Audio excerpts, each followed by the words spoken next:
คำว่าบุญนั่นบุญอันเกิดจากการให้ทานก็ตามบุญนั่นความสงบเย็นนั่น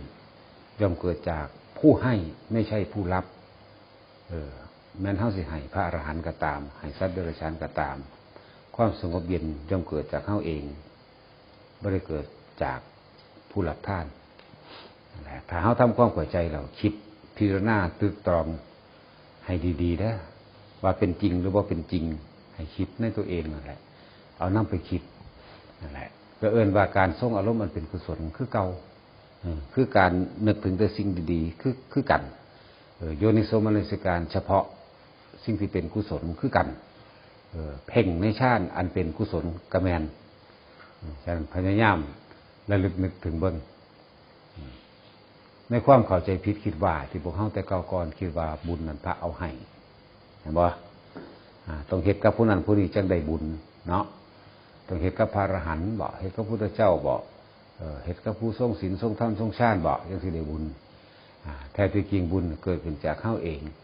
ไม่ได้เกิดขึ้นจากไผใดๆทั้งสิ้นเนี่ยให้ไปทำความเข้าใจพิจารณาตึกตองให้ดีถ้าเฮาให้ด้วยความบริสุทธิ์ใจที่จะให้โดยว่าได้หวังผลสิ่งใดแตกแทนอันนั้นบุญมันดับแล้วมันเย็นแล้วมันสงบแล้วไม่ได้กังวลแล้วจึงเอ่ยว่าบุญแต่ว่าสิ่งที่เฮาทานเฮาให้ผู้นั้นผู้นี้ไปแล้วแม้นให้พระอรหันต์ก็ตามไป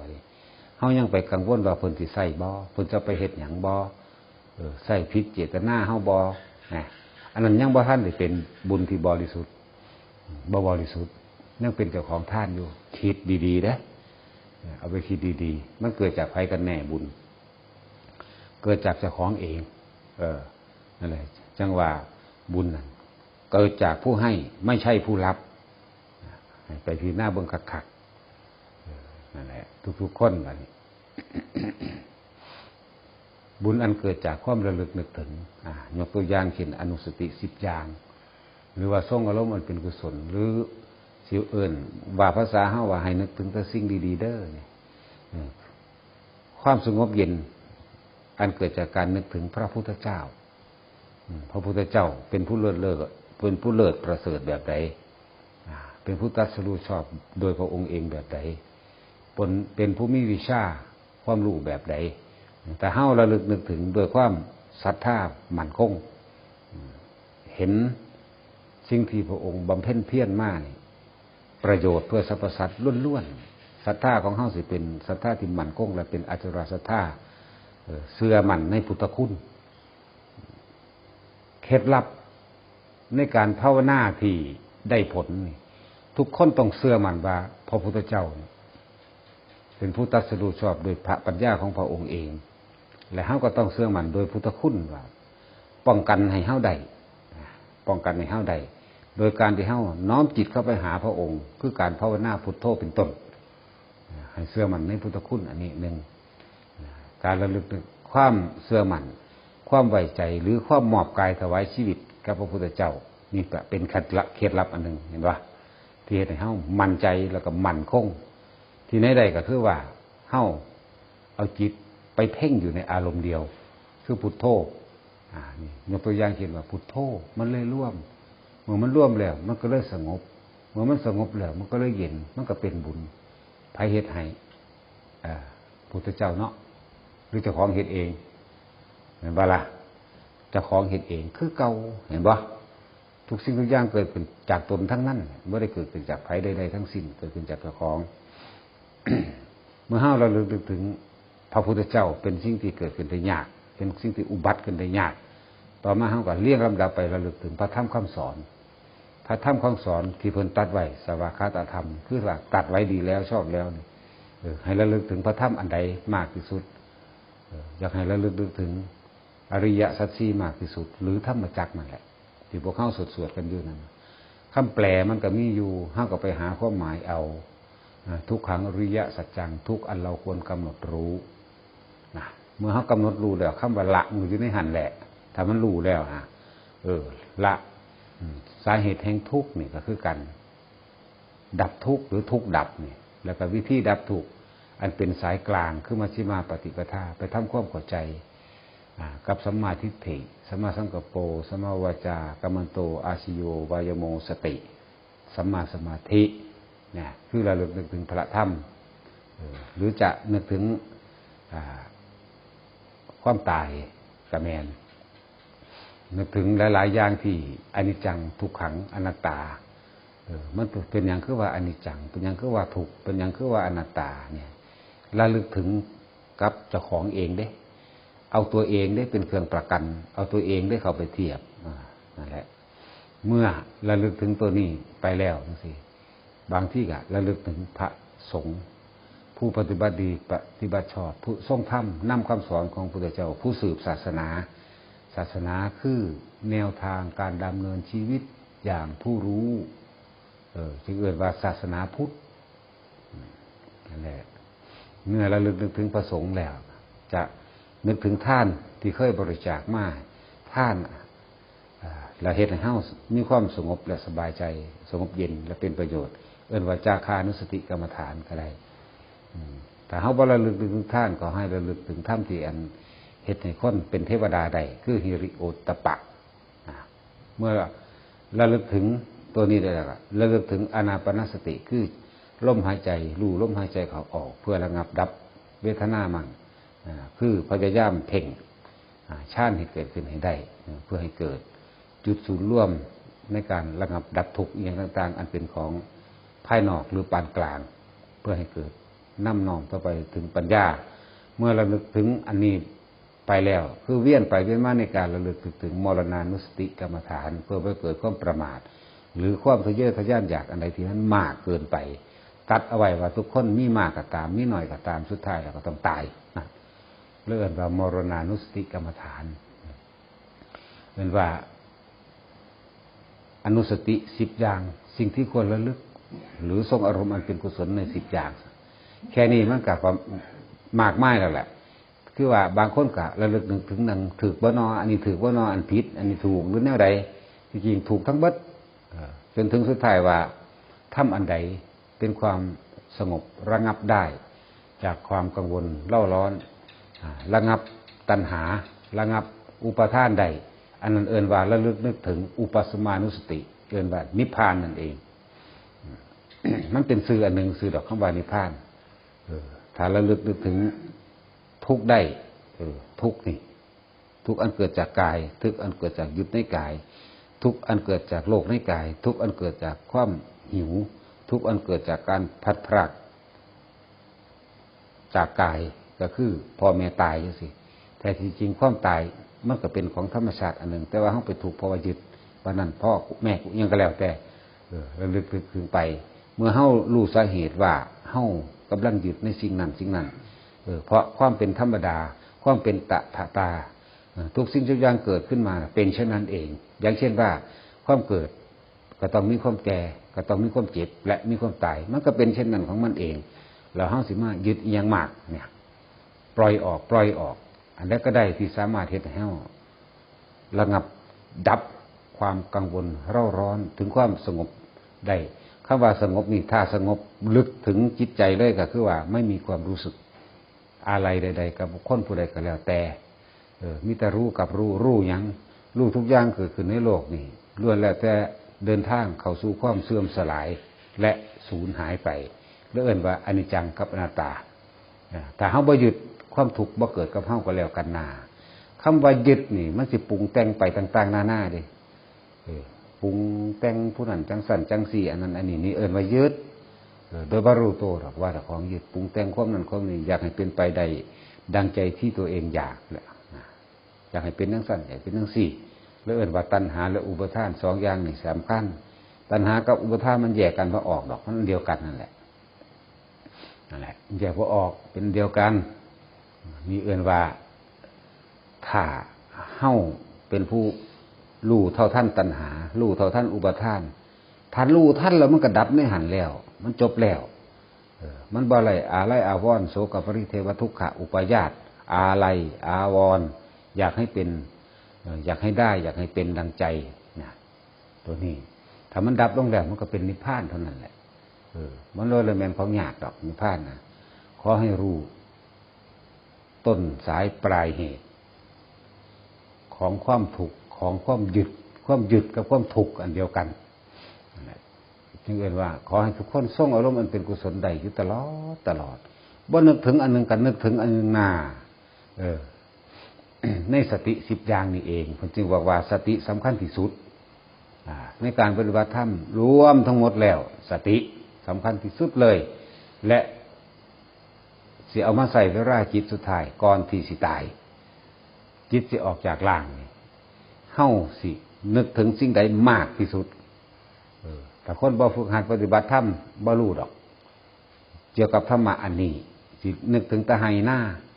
ทรัพย์สมบัติอันที่มีวิญญาณและไม่มีวิญญาณมีเว้าร่วม2อย่างทรัพย์สมบัติที่มีวิญญาณคือสัตว์เลี้ยงนั่นเองทุกอย่างคือสัตว์เลี้ยงจังซี่ก็แม่นอันนึงและลูกเต้าเล่าหลานที่เข้าใจว่าของกูก็เอิ้นว่าทรัพย์สมบัติที่มีวิญญาณคือกันทรัพย์สมบัติที่ไม่มีวิญญาณอวิญญาณกับทรัพย์ให้หน้ารถเงินทองต้นไม้ต้นนั่นต้นนี้ยหันต้นนี้ราคาต้นนั้นต้นนี้นี่แหละเอิ้นว่าอวิญญาณกับทรัพย์ที่คนระลึกถึงทรัพย์ที่ไม่มีวิญญาณกับทรัพย์ที่มีวิญญาณ2อย่างสัตว์เลี้ยงงัวควายไก่ป่านี่เอิ้นว่าทรัพย์ที่มีวิญญาณจิตของพวกปุถุชนคนหนาทั้งหลายไม่ได้เข้าใจหรอกแต่ว่าพวกเฮาถ้าได้ยินได้ฟังแล้วก็พยายามถึงมันสิตัดบ่ขาดในหลายๆอย่างที่เข้าใจว่ามันตัดบ่ขาดก็ขอให้ระลึกถึงเฉพาะสิ่งที่เป็นกุศลเรื่องว่าส่งอารมณ์เป็นกุศลนี่คือสิ่งที่เฮาปฏิบัติได้ง่ายเพราะว่ามันก็เป็นการกระทำทางใจความนึกคิดความรู้สึกนึกคิดให้คิดถึงพระพุทธเจ้ามั่งพระธรรมพระสงฆ์นึกถึงท่านคือจาคะแล้วการบริจาคท่านต่างๆนานาก็คิดไปใน10อย่างที่ว่าไปเมื่อกี้หิริโอตตัปปะธรรมสัมปนาเนี่ยระลึกถึงท่านระลึกถึงศีลมั่งระลึกถึงเทวดานั่งคำว่าเทวดาว่ามันเป็นรูปพ้นเด้ระลึกถึงหิริโอตตัปปะนั่นเองจึงเอ่ยว่าเทวตานุสติกรรมฐานธรรมที่ทำให้เกิดเป็นเทวดาหรือเอ่ยว่าจังสั้นวันนี้เขาจะเอามาว่าสั้นๆเอาระลึกถึงเทวดาแล้วกันธรรมที่ทำให้เกิดบุคคลเป็นเทวดาให้ระลึกเวียนไปเวียนว่าในอย่างนี้จนเกิดความเคยชินชินจิตสุดท้ายมันชินกับสิ่งใดมันก็ไปกับสิ่งนั้นมันยังก็ตามใน10อย่างที่ระลึกไปนี่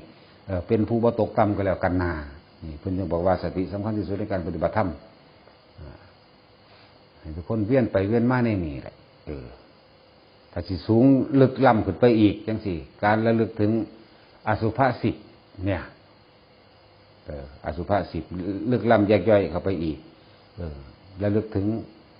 คนตายกำลังขึ้นอืดมั่งตายเป็นท่อนมั่งระลึกถึงกระดูกมั่ง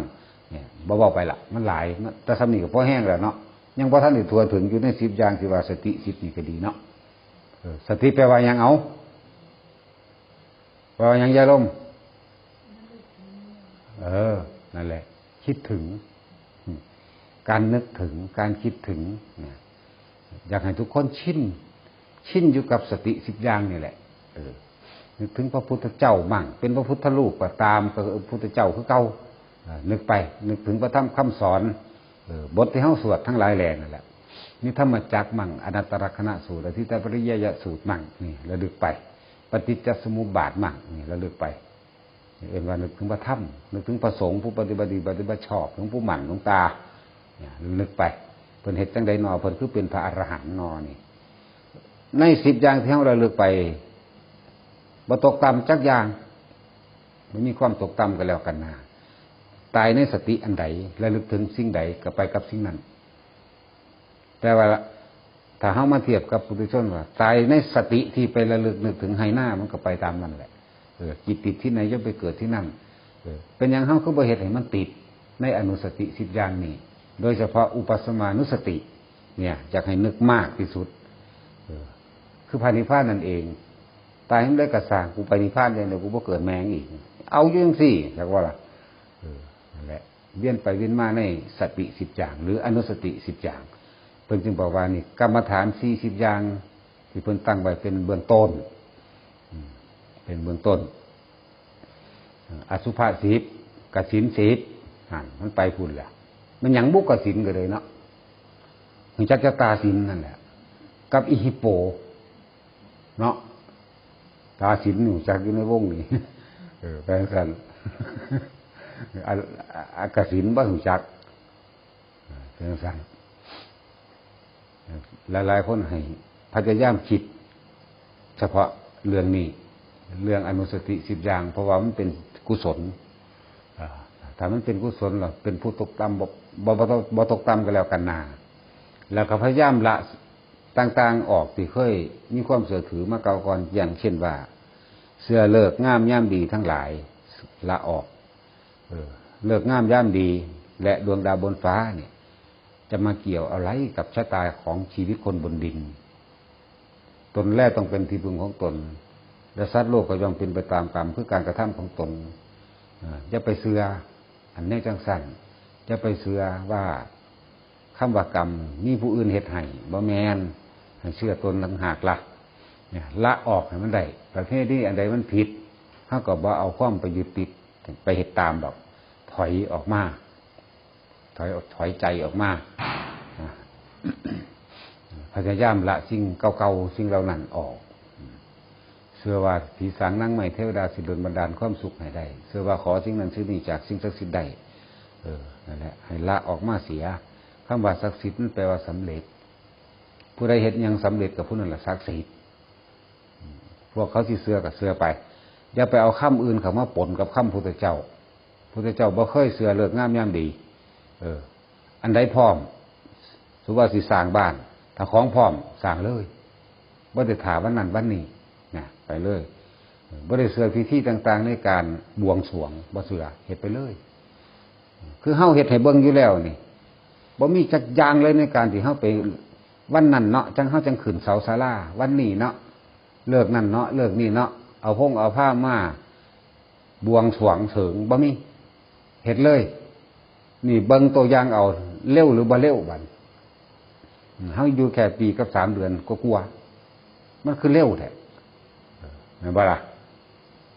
นี่แหละอันยังก็พร้อมแล้วเฮ็ดเลยบ่ได้ไปถามือถายามเด้บ่ได้ไปถาเลิกงามยามดีดวงดาวอีหยังจังว่าแล้วก็บ่ได้เชื่อว่ามีสิ่งใดสิมาซอยเฮาได้ดอกนอกจากโตเฮาเองนี่พวกเฮาสู่มาโดยลำพังเรื่อยๆความชนะคือชนะนั่นเองกับพวกเฮาล่ะเฮ็ดเอาเองบ่ได้ขึ้นอยู่กับไผขึ้นอยู่กับโตเฮาเองเบิดทุกอย่างเลยจึงบอกว่าบุญก็ตามบาปก็ตามบ่มีไผเฮ็ดไผได้นอกจากเจ้าของเฮ็ดเอาเองให้มั่นใจในตัวเองพระไม่ได้เอาบุญให้เด้แม่นบ่ล่ะพระพุทธเจ้าก็ไม่ได้เอาบุญให้เด้ล่ะพระอรหันต์ก็ไม่ได้บุญให้มีแต่เฮาเฮ็ดเอาเองจึงบอกว่าบุญคือความสงบเย็นไม่ได้ขึ้นอยู่กับผู้ไปรับทานผู้ได้รับนั่นนี่ขึ้นอยู่กับตัวเฮาเองต่างหากล่ะถ้าผู้อื่นเฮ็ดให้ได้เฮาบ่ฮอดพี่ดอกพระพุทธเจ้ากวาดเตะขึ้นเบิดแล้วแล้วว่าล่ะเห็นบ่เพิ่นวิเศษกว่าเฮาตัวอย่าให้มั่นใจในการกระทำของเจ้าของเอง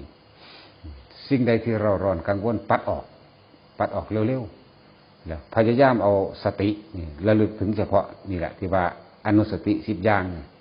เวียนไปเวียนมาอยู่ในนี่มันสิไปไสวะถ้ามันเต็มของมันแล้วมันต้องไปของมันดอกนาไปบ่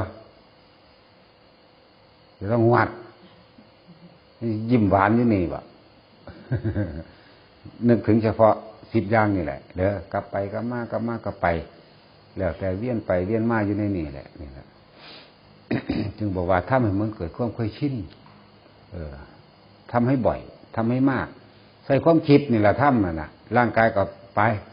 จะไปรับจ้างรับไปทำให้ทำหน้าทำอะไรก็ไปเฮ็ดไปแต่ว่าจิตของเฮาคอยมันติดเพราะว่าจิตนี่บ่ตายจิตนี่จะเป็นผู้สังสมทั้งสังสมทั้งจดจำมันอยู่ในนี่อ่ะสังสมเบิดทุกอย่างเป็นผู้รู้จิตกับผู้รู้กันเดียวกันแหละมันจะไปใส่ล่ะมันแปลยังไปหลายอย่างก็คือแบบให้มั่นใจในตัวเองเลยความจำกับแม่นความรู้สึกกับแม่นยังกับแม่นอยู่ในนี่เบิดแหละ